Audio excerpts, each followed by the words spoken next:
Alors nous sommes aujourd'hui, donc lundi, on est le 18 qui se lève et nous sommes arrivés. Daf Nun Dalet de Masechet Nida. Il nous restait les deux dernières lignes de Nun Gimel Amud Bet. Amar Rabbi Yehoshua Ad She'atem Metaqenim Et Hashotot V'chulei. Donc on a vu hier dans la Mishnah que si une femme elle voit du sang dans le crépuscule entre le 7e jour de Nida et les 2 premiers jours de Zava, ou dans l'autre sens, 11e jour de Zava et 1er jour de Nida, alors on a dit là-bas, c'est-à-dire qu'elles ne savent pas comment faire, est-ce que c'est le saignement du Nida ou de Zava, et Rabbi Yehoshua a dit comme ça, avant que de vouloir chercher, arranger, trouver des solutions pour les shotot, les folles, il a employé le mot des folles, donc, il a dit, venez réparer celles qui sont normales, les femmes qui sont normales. Alors c'est là où la Gemara lui dit, Hanne shotot ninu, torotenu. Il m'a dit, comment Rabbi Yehoshua leur dit, c'est des folles, c'est pas des folles. Si une femme, elle voit au crépuscule, elle n'a pas fait exprès. Alors elle dit, torotenu, elle se trompe. Elles sont un peu dans l'erreur, elles ne savent pas comment s'arranger avec cette histoire. Alors on m'a dit, elle ténétorot. Tu as raison, il faut dire ténétorot. Il ne faut pas dire shotot, des folles, non. Des femmes qui sont dans l'erreur, comme ça, c'est venu naturellement. Elles ne savent pas, est-ce qu'elle est dans la période Nida ou Zava, et c'est problématique. Et justement, la Gemara va nous ramener ici, Détania, les cas, comme on a dit dans la Mishnah, que il y a il aura dit avant de vouloir réparer celles qui se trompent, réparer celles qui se trompent pas. Alors il dit justement, moi nous donne des cas ici. En fait, c'est des calculs, mais qui sont très simples. Il faut juste avoir peut-être un schéma devant soi et donc comprendre clairement. Alors la Gemara nous ramène ici les cas suivants. Yom echad tameh ve yom echad tahor. Si une femme, dans sa vie, elle a un cycle comme ça. Un jour elle saigne, un jour elle saigne pas. Un jour elle saigne, un jour elle saigne pas. Et c'est toute sa vie comme ça. Alors, la Gemara dit dans ce cas-là, comment elle va s'arranger? Alors, en fait, si on fait un calcul, on prend une sorte de trait. On marque les 7 jours. Et après, on marque 11 jours à côté. Et donc, on marque, premier jour, elle saigne. Deuxième jour, non. Troisième jour, elle saigne. Quatrième, non. Cinquième, elle saigne. Sixième, non. Septième jour, elle saigne. Et ainsi de suite. On arrive à trouver, comme dit la Gemara ici, Meshameshet Shmini velelo emo, ve'arba'a lelot metoch shmona asad yom. La Gemara dit comme ça. Regardez, si on prend ce cas-là dans le détail. Donc, J1, elle saigne. Comme elle saigne J1, c'est Nida, donc au 7e jour, elle fait mikvé le soir et elle va avec son mari. Dans Nida, c'est comme ça. Donc J1, elle saigne, J3, elle saigne, J5, elle saigne, J7, elle saigne. Et donc le 7, elle saigne. Le soir, elle fait mikvé si elle est propre et elle va avec son mari. Donc elle va avec son mari le soir du 8e, le 8e jour complètement et le soir du 9e. Mais le 9e, non, parce que le 9e, c'est un impair, elle va saigner. Vous avez compris? Donc, 8, un seul soir pour l'instant. C'est pour ça ce qu'il dit.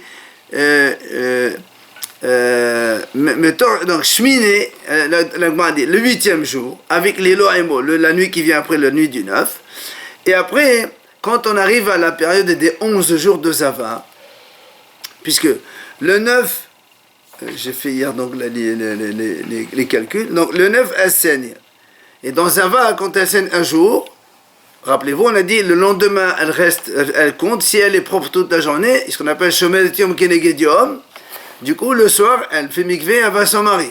Donc le soir du 11, puisque le 9, elle a saigné. Le 10, elle garde pour voir si elle est pure. Le 10 au soir, donc la nuit du 11, elle va avec son mari. Le 11, elle va saigner, c'est impair. Donc le 12, elle va garder la même chose le jour. Le 12 au soir, elle est propre, elle va avec son mari. Le 13, de nouveau, elle saigne. Le soir du 14, avec son mari. Le 15, elle saigne. Voilà, en fait, au total, on a le 8e soir et 4 nuits qui suivent, donc dans le cycle du 18, 7 plus 11. Ça existe, ça? 3, 4. À l'époque, ça existait. Ce qu'on a dit. la nuit du 12, la nuit du 14, la nuit du 16. La nuit du 10 d'abord.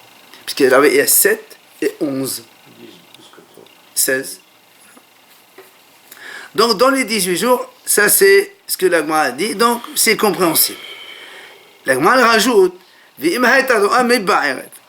si maintenant cette femme elle scène la nuit, le soir, pas le jour, elle dit, elle ne peut aller avec son mari que le soir du 8e.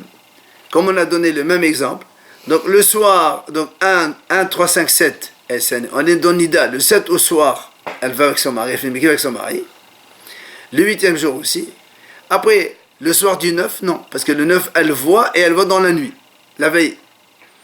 Après, comme elle a saigné la veille du 9, donc c'est considéré comme le 9, c'est un jour impur, elle doit attendre le 10, mais le 10 au soir, normalement elle devait faire mikvé avec son mari, mais comme elle voit le soir du 11, dans la nuit même, donc elle ne peut pas avec son mari vu qu'elle voit le soir. Donc en fait, cette femme-là, elle ne peut aller avec son mari que le 8e jour. Tous les cycles, un jour. Parce qu'il y a 1 et 1. 1 et 1 et la nuit. Maintenant, le deuxième cas. 2 et 2. Deuxième cas. Shnei amim tme'in ou shnei amim tehorim. 2 jours elle saigne, 2 jours elle saigne pas. 1, 2 elle saigne, 3, 4 non. 5, 6 elle saigne, 7, 8 non. Et ainsi de suite. Là aussi, si on fait le calcul comme ça, donc avec une ligne, vous mettez 7 et 11, vous cochez 2, 2, 2 par 2, on arrive à Meshameshet Shmini ou Shnem Asad, Veshisha Asad, Vesrim. Donc la Gemara a dit comme ça, donc si on fait le 1, 2 SN, 3, 4 non, 5, 6 SN. Alors, comme au début, dans 1, 2, on est dans Nida. Dans Nida, même si elle scène, le 7e soir, elle fait mikvé. Or, comme elle scène 1, 2, 5, 6, le 7 au soir, elle ne scène pas. Donc, elle fait mikvé le 7e soir, avec son mari, le soir donc, du 8e, c'est celui-là. Et le jour du 8e, c'est ce que la Gemara a dit comme ça, Shmini. Après, 9, 10, elle saigne. Et comme elle rentre dans Zava, il faut qu'elle garde le 11, le 11 au soir avec son mari, c'est le 12, le soir du 12 donc. La même chose après, 13, 14, elle saigne. Le 15, Shomer Etiom, 15 au soir avec son mari, c'est le soir du 16. Et enfin, la même chose pour le 19 au soir. Donc ça fait qu'il y a le 8e, plus 12, 16, 20. Alors vient la Gemara poser une question, on m'a dit même le 19 aussi elle peut. Puisqu'elle voit 1, 2, 4, 5, 7, 8, 10, 11, 13, 14, 16, 17. Donc le 18 au soir, elle peut aussi aller examiner le 19. Pourquoi elle ne va pas le 19? Ah, madame chez Saint-Omer, Galgalan. Elle m'a dit non, parce que le 19, on a peur que le jour, elle croit qu'elle est propre. Mais après, si elle saigne le jour même, d'accord, elle ne peut pas aller avec son mari. Le jour où elle est, potentiellement, elle peut voir. Donc c'est pour ça qu'elle ne fait pas ça. Galgalan d'Etnan, Assoud. Ravashi Amar. Est-ce qu'elle va rentrer dans les 7 jours, ça? Non, parce que elle est dans, quand on est dans les 2 jours, on a dit elle va avec son mari donc le soir du 16. Mais comme après le 18 et 19, 17, 18 elle va saigner, le 19, le 19e jour, on est dans le premier jour de Nida. Et elle ne saigne pas. Donc on va pas avec son mari. Alors on m'a dit non, parce que étant donné qu'elle peut saigner ce fameux jour de Nida, on peut pas aller avec son mari avec un risque potentiel que la femme elle va saigner ce jour-là. Alors Ravashi Amar, et Ravashi dit non. Même si tu dis qu'elle ne saigne pas, né de hada asal la ba'ishimo. C'est des mêmes ba'ishimo. Ravashi dit même sens-là. D'accord, parce que nous on a vu que parce qu'elle a saigné 17-18. Et les 17-18, c'est les 11 jours de Zava. Donc parce que nous on fait 7 Nida et 11 Zava. 7 plus 11 égale 18. On est donc au 17-18, les 2 derniers jours de Zava. Alors, Ravashi dit comme ça. Même si on dit, parce que quand nous on dit Shomer Etiom Kenegediom, c'est pour la période Zav, pas la période Nida. Or là, on est dans le 19e jour, c'est le premier jour de Nida. Elle dit, c'est vrai qu'il n'y a pas de Shomer Etiom pour le 18e, mais il y a pour le 17e, c'est-à-dire en fait le 17e c'est le 11e, le 10e jour de Zava. Puisque le 10 plus donc 7 de Nida, ça fait 17. Quoi qu'il en soit, moi elle répond comme ça. Maintenant, on continue. Si la femme, elle saigne 3 jours, elle s'arrête 3 jours.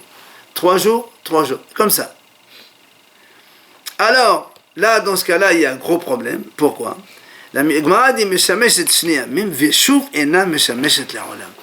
Cette femme-là, elle va aller avec son mari pendant 2 soirs, 2 jours, et après c'est terminé, elle n'a plus le droit avec son mari. Pourquoi? Regardez le calcul, c'est facile. 3 jours elle saigne, 1, 2, 3, elle saigne. Ok? 4, 5, 6, elle ne saigne pas. On est dans Nida ici. Donc le 7 au soir, elle fait mikvé. 7, 9. Très bien. Elle saigne 7, 8, 9. Très bien, c'est bon. Donc elle ne peut pas avec son mari. Et comme le 8, 9, on est dans Zava. C'est le 11e. Donc on a 7 jours de Nida, c'est terminé. 8, 9, c'est Zava. Quand elle saigne 2 jours dans Zava, elle fait Shomer Etiom. Le 10e, un seul jour. Ah, toujours. Le deuxième. Après, 11 et 12, elle va avec son mari à 2 jours. Après, 13, 14, 15, elle fait 3 jours de saignement. Dans Zava, il faut Shiva Anichim. Et elle ne peut plus avoir Shiva Anichim parce qu'elle saigne 3 jours, 3 jours. C'est plus jamais. Elle fait 2 jours avec son mari, c'est terminé. Tu vas faire déchirer ça. Ouais, comme vous dites. Donc c'est logique, hein. Le calcul en fait il est logique. On continue. Si maintenant cet homme elle saigne 4 et 4 non. 4 oui, 4 non. Là aussi on fait le trait, on coche, c'est très facile. L'agma a dit, au final qu'est-ce qu'il arrive? Là aussi. Ça c'est un cas où la femme va aller avec son mari un seul soir et après c'est terminé. 4. Le dernier jour, exactement. Dernier jour de Nida. Le 2 secondes. Non. Oui, voilà. Elle a signé 4 premiers jours. On est dans Nida. Le 7e soir, elle fait mikvé avec son mari. Après, comme le 8e, c'est les 4 jours propres. À partir de là, il y a 4 jours de saignement. Et donc, il devient Zavak Dola. Il faut Shiva Anichim. Et elle ne peut jamais avoir Shiva Anichim. C'est terminé. Non, j'en ai d'enfants. Continuons. Hamisha yamim temeim, hamisha yamim tehorim. Si maintenant la femme elle saigne 5, oui, 5 non. 5 oui, 5 non. Là, l'agma a dit. Là aussi, si on fait le calcul, c'est facile. Meshamesh et Zusha yamim, veshuvena meshamesh le'olam. Elle va aller avec son mari pendant 3 jours, après c'est terminé. Pourquoi? Si on fait 5, 5, les 5 premiers jours de Nida, donc elle saigne. Après, le 6 et le 7 de Nida, plus 8, 9, 10 de Zava, 5 jours elle ne saigne pas. Donc le 7, elle va aller au mikvé, 3 jours elle va avec son mari, et après elle va saigner pendant 5 jours, elle devient Zavak Dola, et après Shiva Anichim, c'est terminé. Là aussi c'est donc clair. Shesha yamim tme'im ve shesha yamim tehorin. Si maintenant 6, 6, 6 elle saigne, 6 non. משמשת 5 ימים ושוב אינה משמשת לעולם. Là aussi on fait comme ça. 6, elle saigne. Le 7e soir, elle va au mikvé, parce que c'est Nida. Après, le 8, le 9, le 10, le 11 et le 12, 5 jours elle va avec son mari. Après, dans la Zava, 3 jours elle saigne, elle est finie. Donc elle va signer 6 jours. C'est terminé aussi. Il n'y a plus rien. Pas d'enfants. Et ça, à chaque fois, c'est pour un cycle en partant du principe que le décompte commence à partir du Ah oui, à partir du premier jour des règles. Après tout change. À partir du premier jour des règles. C'est terminé après. C'est que le cycle, il va rechanger. Non, parce que le cycle de la femme, c'est toujours 7, 11, 7, 11. Oui, je suis d'accord, mais si elle fait 5, oui, 5, non, 5, oui, 5, non, ou même 4, oui, 4, non, 4, oui, 4, non. À un moment donné, après, ça va chevaucher entre Zava et Nida. Très bien. Parce qu'on recommence le cycle. Et très du bien. coup, les nombres de jours où elle va. Regarde, si on prend ce cas-là, nous on est dans 5 et 5. Regarde, 5 Nida. Après, 6, 7, 8, 9, 10, elle ne saigne pas. Alors 6, 7, on finit Nida. 8, 9, 10, on rentre dans Zava. Donc il y a 3 soirs où elle va avec son mari. Ok. Après, 11, 12, 13, 14, 15, il y a 5 jours elle saigne. Comme elle est à Zavdola, il faut toucher Shiva Anichim. Shiva Anichim, on peut les avoir, c'est terminé pour elle. Donc il n'y a plus de problème maintenant. Quelle scène est pendant Nida ou Zava, ça n'a plus d'importance. Parce qu'il faut Shiv'a Nirim après 3 jours de Zava. Et elle ne peut jamais les avoir, les 7 Shiv'a Nirim, parce qu'elle fait une 5-5. Donc, elle n'est jamais fécondable alors. Donc c'est condition, sauf les 5 premiers jours. Ouais, c'est terminé. C'est sauf les 5 premiers jours si elle peut avoir un enfant. Comment? L'ovulation, elle se fait au 14e jour. Non, mais de toute façon, c'est terminé. Hein? Maintenant, c'est terminé. Parce que de toute façon, elle trouve plus C'est vrai, aujourd'hui, de toute façon, aujourd'hui, la halakha n'est plus la même. Hein. On n'est plus dans le même cas. On continue. Shesha yamim tmein ve shesha yamim tehorim. 6, on a déjà fait ça. Donc 5 jours, maintenant, on continue. Shiv'a yamim tmein ve shiv'a yamim tehorim. Alors, si maintenant la femme, elle saigne 7 jours, et 7 jours, elle s'arrête. 7 jours, et 7 jours, elle s'arrête. Bon, là, c'est encore plus abordable. La Gemara dit, c'est-à-dire dans le cycle de 28 jours, puisque là, ça fait 7, 11, en 28 jours, elle va avec son mari pendant 7 jours. Là aussi, c'est facile. Elle saigne pour 7 jours de Nida. Le 7e au soir, elle est propre, elle va avec son mari. Elle a 7 jours. C'est bon, 7 jours de Zeva, elle ne saigne pas. Après, elle va saigner pendant, comme les jours de Zava, il y a 11, il y a 4 jours, elle va saigner. Comme elle va saigner 4 jours, donc elle va être, il faut ses Shiv'a Nirim. C'est pas un problème, parce que les Shiv'a Nirim, elles comptent 4 dans Zava, où elle a saigné, et 3 dans Nida. Ça fait donc 7 jours Nirim. Et après... Mais non, mais les 7 jours de Nekim, il faut les compter pendant la période de Nida aussi. Attends, je viens. Alors, elle saigne 7 jours, et 7 jours, elle ne saigne pas. Il nous reste 4 jours dans le Zava et 3 jours dans Nida, où elle va saigner de nouveau. Bien. Après, il faut Shiv'a Nirim. Shiv'a Nirim, il reste 4 jours dans Nida et 3 jours dans Zava. Ça fait 7. Or, 3 jours dans Zava, il faut encore Shiv'a Nirim. Du coup, en fait, dans un cycle comme ça, elle ne peut aller qu'une semaine avec son mari. Et après, on revient à Nida et on refait le même cycle. Et la Gemara continue. Shmona yamim tmein, shmona yamim tehorim.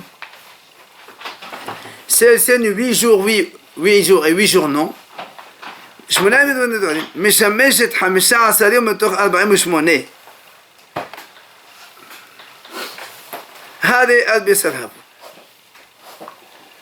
Alors, la Gemara dit, donc si maintenant on fait 8, c'est la même chose. On calcule 8. Donc pendant 8 jours, elle va saigner. Donc elle saigne 7 jours de Nida plus 1 jour de Zava. Et comme elle saigne 1 jour de Zava, il faut attendre le lendemain qu'elle soit propre, donc le 9e où elle est propre, et elle fait le mikvé le soir. Et ce qui fait qu'elle va aller avec son mari du 9e jusqu'au plus 8, jusqu'au 16, 17, donc ça fait le 16. Après, elle va saigner pendant 8 jours. Et alors, on va tomber dans Nida. Et quand on tombe dans Nida, on est dans les 6 jours de Nida. Les 5 jours de Nida sur les 7, voilà. Il nous reste 2 jours dans Nida. Donc, après le 7e soir, donc les 2 jours qui restent, le soir, elle fait mikvé, elle va aller son mari pendant encore donc 7 jours. Ce qui fait qu'en tout, elle va aller avec son mari pendant 15 jours. Dans les 48, parce qu'après, on revient dans Nida. En fait, si on calcule comme ça, on arrive à trouver facilement ce que la Gemara a dit. Alors vient la Gemara a dit Hade al besarhavu. La Gemara a dit pourtant il n'y a pas 15, il n'y a que 14. Pourquoi on a dit 15? Amar avadav al zot omeret yemen nidata she'en rabain olen lisvelat zevata. Ça veut dire qu'en fait, que même quand on veut compter Shiv'a Nirim, même les jours de Nida, ça compte. Ça veut dire que si elle est, par exemple, elle a saigné, disons, jusqu'au 15e jour de Zava. Et comme dans Zava, il y a 17 et 11, il y a 18. Donc, on compte 15, 16, 17, 18, ça fait 4 jours propres. Et on additionne avec les 3 jours de Nida aussi dans les Shiv'a Nirim. C'est pour ça qu'on m'a dit, effectivement, les Hachamim se sont posé la question. Est-ce que Yemel Leda She'ena Ro'a Bahen Ma'u She'alu Lisfirat Zevata Ça veut dire si une femme, elle était Zava, donc elle est saignée pendant 3 jours. Et donc elle est Zava. Après 4 jours, elle accouche. Après l'accouchement, admettons qu'elle n'a pas saigné pendant l'accouchement, admettons. Alors elle a déjà compté 4 jours blancs avant l'accouchement. Est-ce que les 3 jours blancs après l'accouchement s'associent, oui ou non? Donc, m'a dit Amar Rav Kahana. Rav Kahana, il dit oui, Tashema. Il nous amène la bretta qui dit. Lui, il a fait donc un autre exemple. 2 jours à la saignée. Et au 3e, la femme, elle a avorté. Le problème, c'est quoi? Elle ne sait pas ce qu'elle a avorté. Est-ce qu'elle a avorté un garçon? Est-ce que c'est une fille? Ou est-ce que c'est rien? Alors, qu'est-ce qui se passe ici? Alors, évidemment, ici, on a un problème. Hadezo, Safer, Zeva. Safer, Leda. Soit elle a accouché, donc, ou elle a avorté, c'est pareil. Donc, elle s'appelle qu'elle a accouché, elle doit amener un korban, comme toutes les femmes qui avortent ou qui accouchent. Soit, c'est rien du tout, et elle est Safer, Zava. Et si elle est Zava,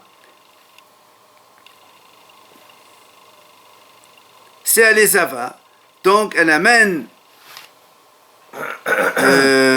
un korban aussi, parce qu'après 3 jours de Zava et 7 jours après, elle amène un korban. Ou encore, l'Agma a dit, puisqu'on dit Safek Zeva, peut-être qu'elle est Zava, peut-être qu'elle n'est pas du tout Zava. Et si elle n'est pas du tout Zava, elle amène le korban. Alors c'est pour ça qu'il dit l'Agma, Mevia korban, Ve'enon echad. Elle amène un korban quand même parce qu'on n'a pas le choix, mais par contre, on ne peut pas le manger au cas où elle n'est pas du tout ni Zava ni Leda. Et c'est ça où on a la réponse à notre question. D'accord? Et moi, a dit les jours d'accouchement où elle ne va pas saigner, on les additionne avec les jours de blanc qu'elle a comptés avant. Donc tu vois bien que de la même façon que les jours d'accouchement, quand il y a des jours blancs, on les additionne pour faire les 7 jours Nichiyim de Zava, Nida aussi c'est la même chose.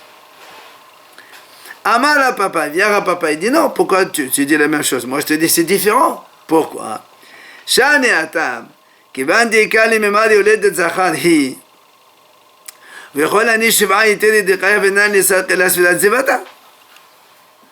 Alors il dit, Rapapa, il dit, mais peut-être que c'est pas ça la raison. Pourquoi? Il dit, parce que là-bas, il y a une chance que ce qu'elle a avorté, c'est un garçon. Or, quand c'est un garçon, nous, on sait que la femme, elle a 7 jours de pureté seulement, d'impureté, pardon, et après 7 jours, 33 jours de sang pur. Donc, même si elle saigne, ça ne s'appelle pas saigner. Donc, c'est pour ça que là-bas, quand il y a les 7 plus, les 7 plus, parce que nous, on dit quoi? On dit, quand on ne sait pas ce qu'elle fait cette femme, on dit qu'elle reste 14 jours tamée, parce que peut-être c'est une fille, et pour une fille, il y a 14 jours, et il reste que 26 jours de pureté, n'est-ce pas? Alors, Rapapa, il dit, mais là, étant donné justement qu'on est en Safek, il se peut que c'est un garçon. Et donc, nous, on a donné 14 jours d'impureté, en vérité, il n'y a que 7 jours d'impureté, donc les autres 7 jours, ça va être compté comme les 7 jours blancs. Alors il dit peut-être c'est à cause de ça que là-bas on a permis de additionner les jours d'accouchement avec les 7 jours chez Vanirim de Zava. Alors Amal et Ravuna balé de Rav Yehoshua et Rav Papa. Il vient Ravuna, le fils de Rav Yehoshua, il lui dit Biolet de Zachar et Kale Sapoké, Biolet de Reva et Kale Sapoké. Il dit comment? Et tu m'as dit peut-être c'est un garçon, et il y a aussi peut-être aussi c'est une fille. Non, si c'est une fille, il y a 14 jours, c'est des 14 jours d'impureté.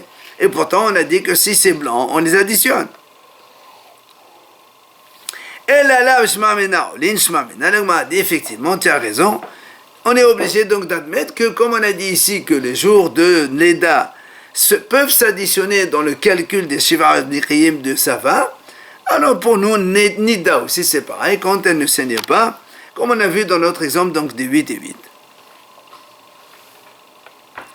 Maintenant, la Gemara continue. Tisha yamim temein ve tisha yamim tehorin, meshameshet 8 yamim metoch 18. La Gemara dit maintenant un autre cas. 9 jours elle saigne, 9 jours elle ne saigne pas. Alors là c'est plus facile parce que comme le cycle il est de 18, il y a 7 nida et 11 zava, ça fait 7 et 11 égale 18. Donc cette femme-là, comme elle va saigner pendant 7 jours de Nida, plus les 2 jours de Zava, ça fait 9. Comme les 2 jours de Zava, il n'y a que 2 jours, donc elle attend le lendemain, Shomer et Yom, ok? Donc le 10e jour, elle ne peut pas aller. Le 10e au soir, donc 11, 12, 13, 14, 15, 16, 17, 18, ça fait 8 jours qu'elle peut aller avec son mari tranquille. Puisque c'est 9, elle ne saigne pas. Et donc, c'est pour ça que la Gemara dit, Meshamesh et Shmona Yamim, chaque cycle de 18 jours, elle va 8 jours avec son mari. Puisqu'il y a 7, 11, on a 18, 9 et 9, pile. Et après, quand elle finit, elle fait 9, elle saigne. 9, elle ne saigne pas. Dans les 9, elle ne saigne pas. Il y a le premier jour qui est Shomer et Yom, et le soir, elle fait Mikveh. Donc, sur les 9 jours, elle va avec son mari pendant 8 jours. Après, on retombe dans les 9 jours de saignement, et ainsi de suite, et ça roule tout le temps comme ça. Donc ça, c'est encore simple. Et le dernier cas que la Gemara ramène, puisque après, ça sera tout le temps la même chose. Asara yamim teme'in va asara yamim tehorim, yemei shemusha kime zevata vechen le mea vechen le elef. Si maintenant la femme, elle saigne 10 jours, et 10 jours non. Alors là aussi, c'est facile. Pourquoi? Parce que quand elle saigne 10 jours, donc il y a 7 jours de Nida, et 3 jours dans Zava où elle saigne. Or, quand il y a 3 jours dans Zava où elle saigne, il faut Shiv'an Nechiyim. Donc, les 7 jours de propreté. Donc, on a 7 et 10, 17. Il reste un jour. C'est vrai qu'elle sera un jour. Il ne faut pas se rater. C'est ça?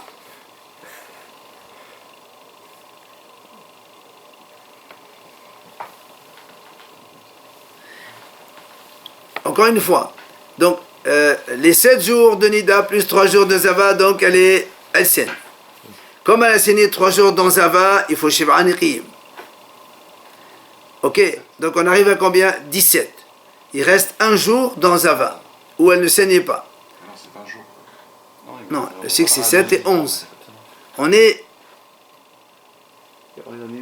Hein? On est 10-10 là. Donc encore une fois, 7 jours de Nida plus 3 jours de Zava, elle saigne, ça fait 10 jours. Après, il y a 7 Shiv'an Nechiyim, il nous reste encore, donc sur les 17, il reste un jour de Zava.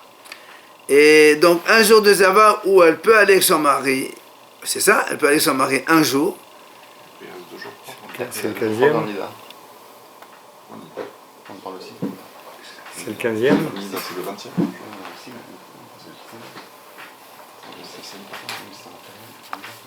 Alors, dans les 10, donc,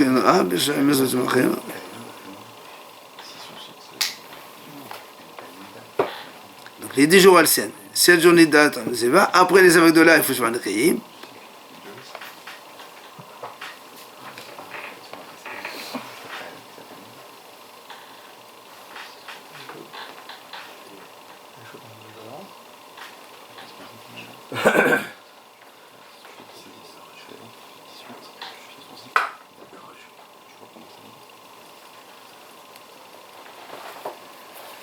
Alors, encore une fois, donc on a 7 et 3, ça fait 10, donc elle saigne.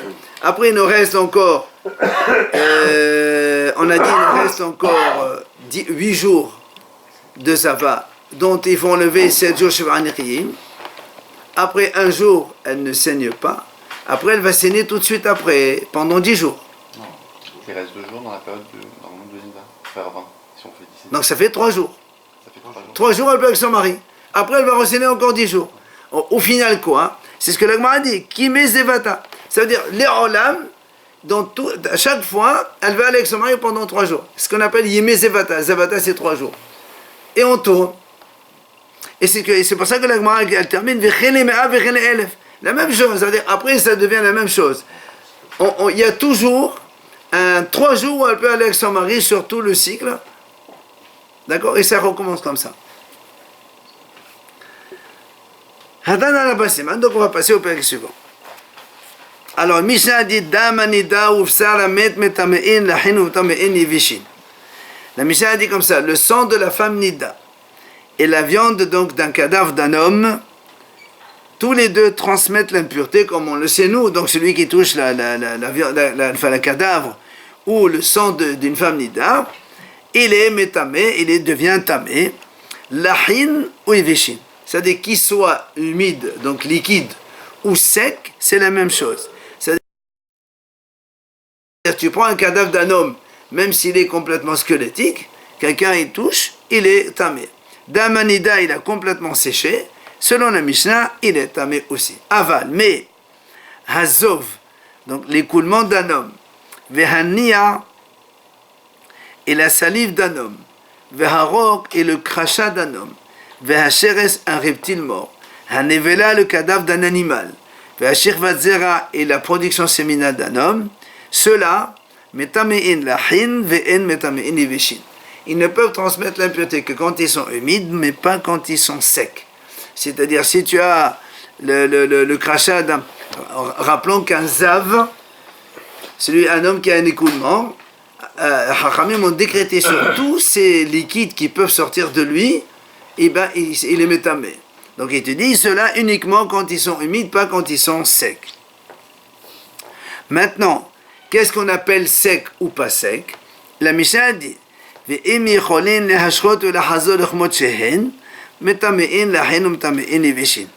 donc si ceux qui sont devenus secs, on peut les tremper dans un liquide et qui redeviennent mous comme avant, alors ils transmettent aussi l'impureté.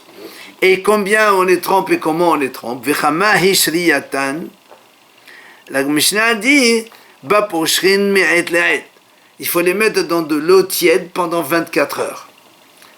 Pas de l'eau chaude et pas plus que 24 heures. Si on les met 24 heures dans l'eau tiède et tu vois qu'ils redeviennent mous comme avant, alors ils sont métaméin même quand ils sont secs. Mais si il faut de l'eau bouillante pour que ça redevienne humide, ça marche pas. C'est compté comme sec et ça ne transmet pas l'impureté. Ou bien s'il faut les laisser plus que 24 heures pour qu'ils redeviennent humides, là aussi ça marche pas. Rabbi aussi Omer, בסל יבש ואינו יכול להשרות ולחזור לכמות שהיה טהור. Rabbi aussi lui il est חולק sur le Tanakama puisque le Tanakama il a dit que בסל המת même s'il est yavesh, même s'il est sec il transmet l'impureté. Et lui il dit non, si on ne peut pas donc il ne peut pas redevenir mou comme avant en le faisant tremper comme donc on vient d'expliquer dans la Mishnah, eh bien il est considéré comme tahor selon lui. Gmara minani mille. La Gmara dit où tu as vu que nous on a dit dans la Mishnah, premier mot de la Mishnah, damanida, le sang d'une femme nida, ça transmet l'impureté. On savait jusqu'à présent que celui quand on touche une femme nida, on est tamé, d'accord? Mais quelqu'un qui touche le sang d'une femme nida, où tu as vu qu'elle est tamé? Amar Hizkiya, il vient Hizkiya, il nous répond, il dit, de Amar Kla, c'est marqué dans le passour. Vehadava benidata. La Torah a dit Vehadava, c'est quoi dava? Ça coule. Donc ça coule, c'est quelque chose qui coule. Medva kemota. C'est-à-dire ce qui coule de la femme, comme la femme. Mahi metamea. De la même façon que la femme nida, elle transmet l'impureté quand on la touche ou si on la porte, ou massa. Av medva metamea. La même chose qui coule d'une femme aussi metamea.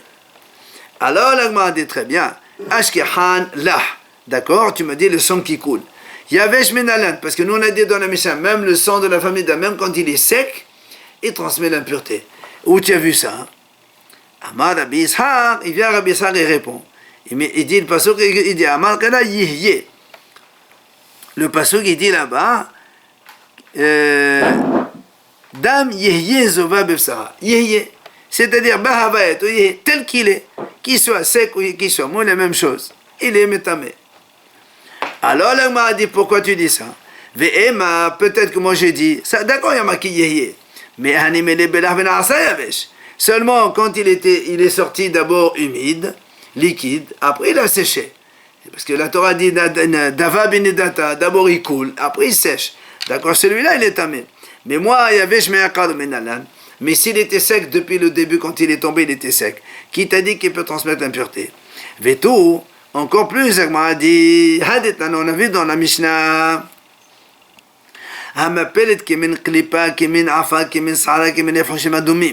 Si une femme avorte une sorte de peau, ou de la terre, ou comme des cheveux, ou comme des yafhushin adomim, c'est des comme des petits moucherons, un truc comme ça. On a dit là-bas, on les met dans l'eau. Si ils fondent dans l'eau, ça veut dire que c'est vraiment du sang. Tamé, et donc ça transmet l'impureté. Menalan, d'où tu apprends ça? Alors le a dit yéyé. Là aussi, il y a marqué yéyé. Alors on dit c'est pour inclure ce cas-là aussi. Alors vient l'agma dit. L'agma dit. Et si tu me dis que donc le sang il transmet l'impureté comme la femme. Alors, alors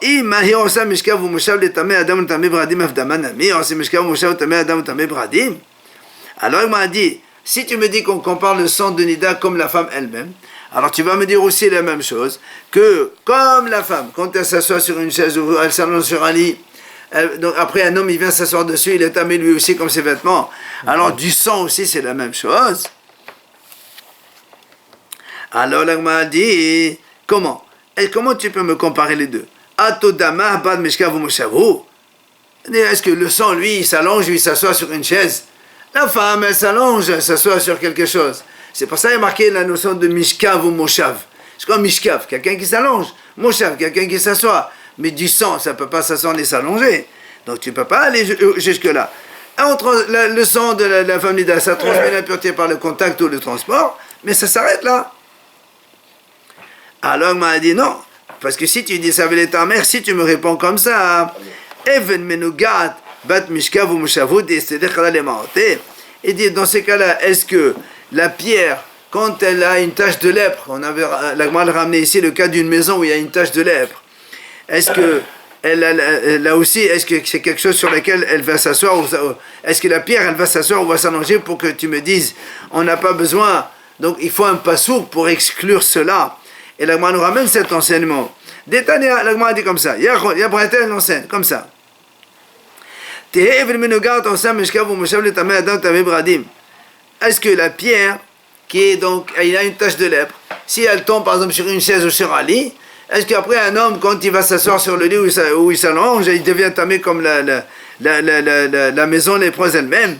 Védis-nous, l'Agma dit non. Pourquoi? On va faire Galohamad.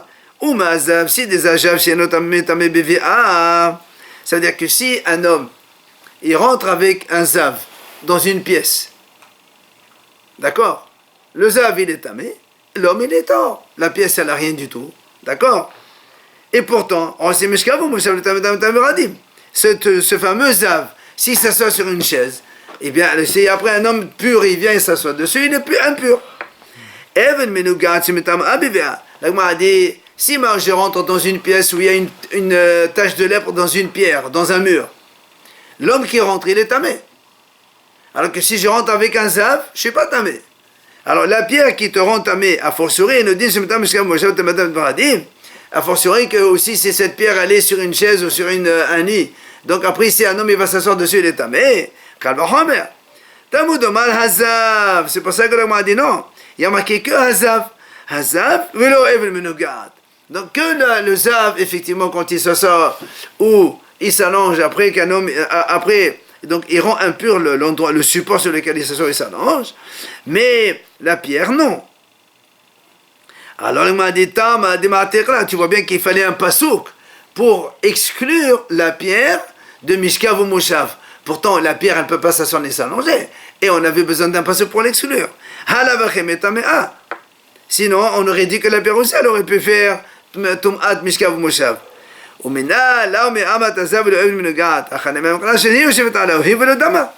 L'Agma a dit, de là on dit la même chose. L'Agma a dit non, si c'est comme ça, on va répondre. On dit de la même façon, ici, tu m'as dit quoi toi?